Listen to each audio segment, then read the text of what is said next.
Hello, first grade. I hope you're having a good day today. So, I've been thinking really carefully about my letter to Emily and how informative it is, and how it has an introduction and it has three facts. And I noticed this towards the end of my last lesson, I elaborated by including a definition where I said that means finally whales migrate. That means they travel around the world every year, and that wouldn't be possible living in a pond. That definition was a type of elaboration that I just did naturally. But something I noticed that I didn't do, I didn't really write a conclusion to my letter. Now, a conclusion is where you wrap up your letter and you remind readers of what it is that they were learning about. And in this case, it was learning about, if I look back to my introduction, why it's impossible for a whale to live in Emily's pond. And so my last sentence or two should be about reminding readers that it's impossible for a whale to live in Emily's pond. And so today, with my black flare pen, I'm going to go back and, of course, reread first, but I'm going to add a conclusion explaining what, uh, repeating the idea and reminding my readers about what they had just learned.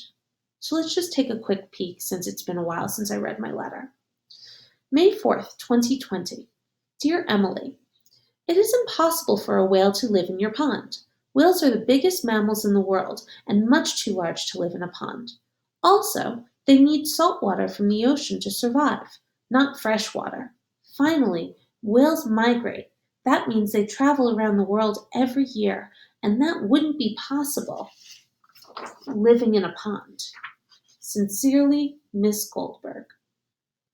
So now it's time to go back at the end of my letter and write a conclusion that reminds readers that I'm teaching Emily, that I'm informing her that it's impossible for a whale to live in her pond. How could I start this? Let me just take a peek back. That means they travel around the world every year, and that wouldn't be possible living in a pond. So that's why, so that's why a whale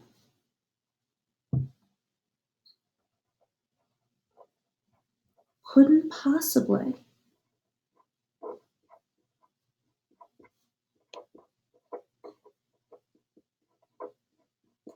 live in your pond.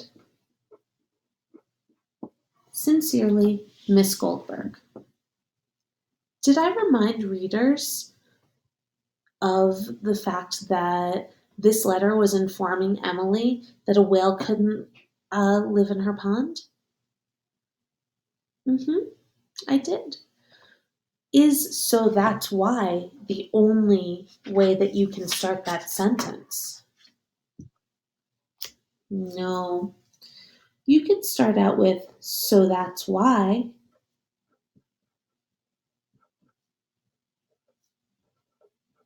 But you could also say, in conclusion.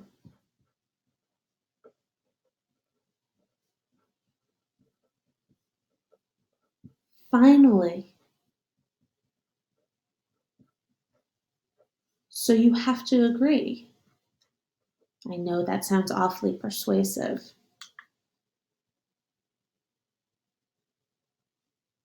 Or you have to understand.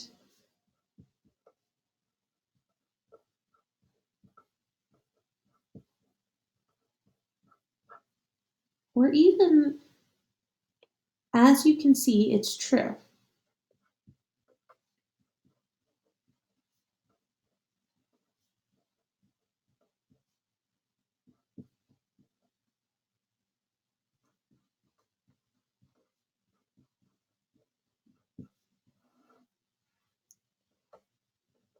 These are just some choices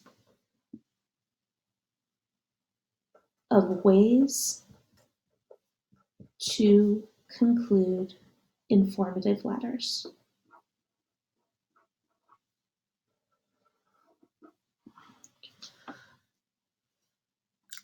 That's all I've got for you today. If you need to, hit pause right here. Have this chart up on the screen as you go ahead and add a conclusion to your letter. Make sure that that conclusion reminds readers of what you are teaching them about and wraps it up in a satisfying way. That's it. Have a wonderful day. Bye-bye.